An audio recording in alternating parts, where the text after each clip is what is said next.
মন্ত্রী এমপি যদি আল্লাহ কবুল করেন, তাহলে সরকারি তহবিল বলতে কিছুই নেই। জনগণের সম্পদের দিকে চোখ তুলে আমরা তাকাবো না।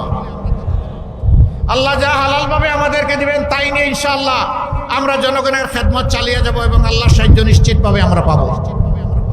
আমরাও সম্মানের সাথে আপনাদের সাথে সেদিন বসবাস করব। এখন আমরা দেখতে পাই একজন এমপি হয়েছেন, মাত্র 5 বছরের মাথায় তার সম্পদ বেড়ে যায় 500 গুণ। জিজ্ঞেস করা হয় আপনার ব্যবসাটা কি ছিল? বলে যে মাছ চাষ। জিজ্ঞেস করা হয় মাছের গেটটা কোথায়? বলে আমি সঠিক বলতে পারবো না। সম্মানিত ভাইরা, পানির নিচে দেখা যায় না তো, এই জন্য হিসাব মিলাইয়া দিয়া দেয়।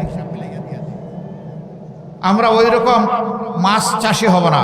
হ্যাঁ, আমাদের মধ্যে কেউ যদি মাছ চাষি হন, তিনি ন্যায্যতার ভিত্তিতে হালালভাবে মাছ চাষ করবেন ইনশাআল্লাহ।